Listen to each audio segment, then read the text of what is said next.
अस्सलाम वालेकुम नादरीन, मैं हूं अरबाब चांडियो। सिंध की सियासत में महर खानदान का बड़ा अहम रोल रहा है।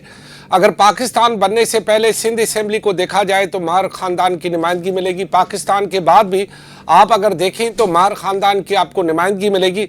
और इस वक्त भी महर खानदान के एक सरदार मोहम्मद बख्श महर सूबाई काबीना का हिस्सा है, लेकिन इस पूरे अरसे में सिर्फ एक ही दफ़ा मुशर्रफ के दौर में उन्हें वजारत आला का मनसब मिल सका। यानी सरदार मोहम्मद बख्श महर से पहले यानी अगर ये कहा जाए कि अली मोहम्मद खान महर को वज़ीर आला बनाया गया। अली मोहम्मद खान महर भी उस वक्त भी सिर्फ एक नशस्त पर थे और एक ही नशस्त के वज़ीर आला बने। इससे पहले जाम सादिक भी एक ही नशस्त पर थे और एक ही नशस्त पर वज़ीर आला बने।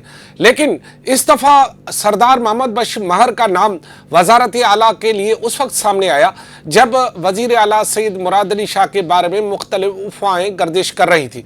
तो उन अफवाहों के दरमियान जो मुख्तलिफ नाम सामने आए, उनमें एक नाम सरदार मोहम्मद बख्श महर का आया। और उस दौरान सरदार मोहम्मद बख्श महर से ये पूछा गया कि क्या आप वज़ीर आला सिंध के लिए कोई ख्वाहिश रखते हैं? तो उन्होंने कहा कि ख्वाहिश क्यों ना रखूं, ख्वाहिश रखना हर किसी की ये ख्वाहिश होती है कि वो ख्वाहिश रखे। रियाला मैं भी ये ख्वाहिश रखता हूं कि आगे जाऊं और तरक्की करूं। लेकिन उन्होंने फिर ये कहा कि वज़ीर आला इस वक्त मुराद अली शाह हैं। आइए पहले उनकी वो जो ख्वाहिश थी वो सुन लें, उसके बाद उनका अब क्या कहना है ये मैं आपको बताता हूं। हर कोई चाहता है जिंदगी में आगे बढ़ना। आप चाहते होंगे, आपने माइक पकड़ा हुआ है, कल आपके पास चैनल हो अपना, ठीक है जी।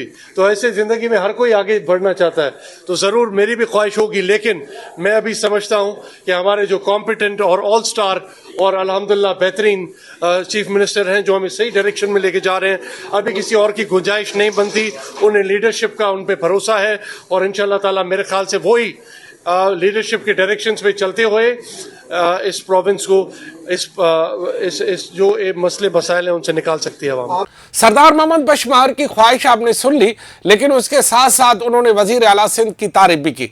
लेकिन अब जबकि एक प्रेस कॉन्फ्रेंस जो सिंध असेंबली में हुई, उस सिंध असेंबली की प्रेस कॉन्फ्रेंस में वहां पर एक मोटर बाइक के सदर ने जब उनसे ये कहा कि आप तो चले जाते हैं फिर पॉलिसियाँ चेंज हो जाती हैं, तो वहाँ उन्होंने एक अपनी दिल की ख्वाहिश का इजहार किया और उन्होंने कहा कि अगर आप मुझे सदा के लिए ही सूबाई वजीर खेल रखे, यानी सदा के लिए ही सूबाई वजीर खेल रखे, तो कोई पॉलिसी में चेंजिंग नहीं होगी।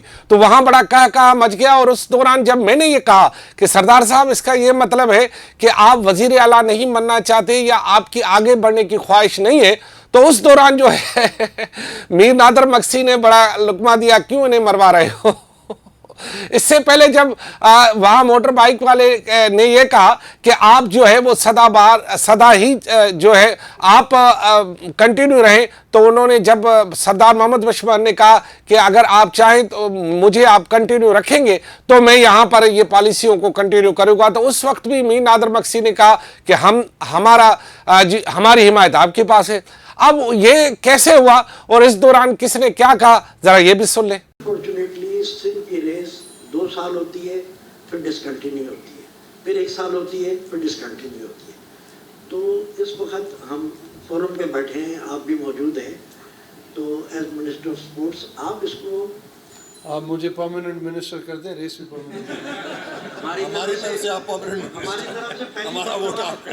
हमें पता है कि आप स्पोर्ट्स को लाइक करते हैं, खुद स्पोर्ट्समैन हैं, तो मैं चाहता हूँ कि ये मेरा सवाल आपके ये जुमले से है कि आपने कहा कि मुस्तकिल मिनिस्टर, हम तो आपको चीफ मिनिस्टर देखना चाहते हैं, आप अभी तक वजीर भी रहेंगे, क्या जो चीफ मिनिस्टर आपको बनाया जाए? आने वाला सवाल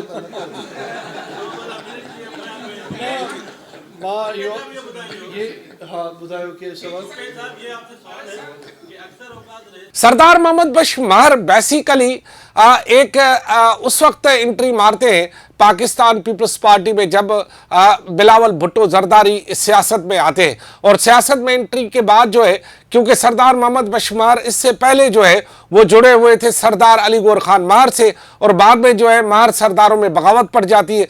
महर सरदारों में बगावत के नतीजे में एक पग वो सरदार अली गौर खान महर और दूसरी पग सरदारों की वो सरदार محمد بشمار کو پڑ جاتی ہے. اور ابھی تک یہ تنازع اپنی جگہ پر موجود ہے. دو پگدار سردار ہیں, دونوں ہی سردار لکھتے ہیں, لیکن دونوں کی یہ خواہش ضرور رہی ہے مختلف وقتوں میں کہ وہ وزیر اعلیٰ بنے یا وزیر اعلیٰ بناتے رہے.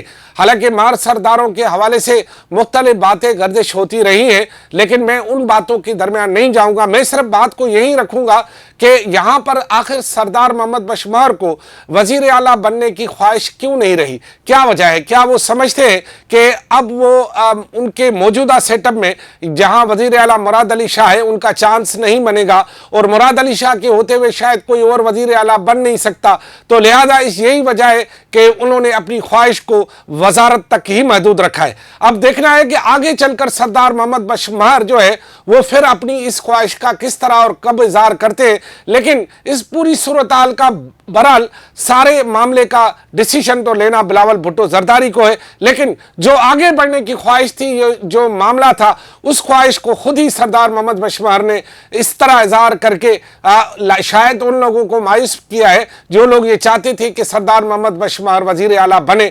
بہرحال ان کے سپورٹر اور چاہنے والے بھی بہت ہیں اور ہم بھی اس کے ویل وشر ہیں, لیکن اب جب کہ انہوں نے یہ بات کر دی ہے کہ وہ چاہتے, ان کی خواہش یہی ہے کہ اگر وہ ان کو مستقل بنایا جائے وزیر کھیل.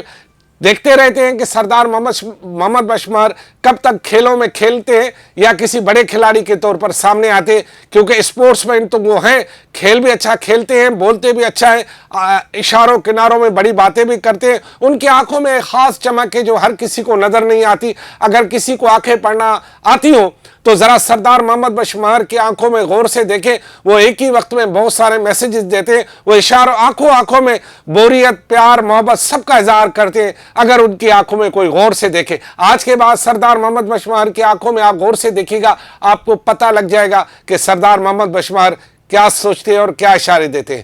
خدا حافظ.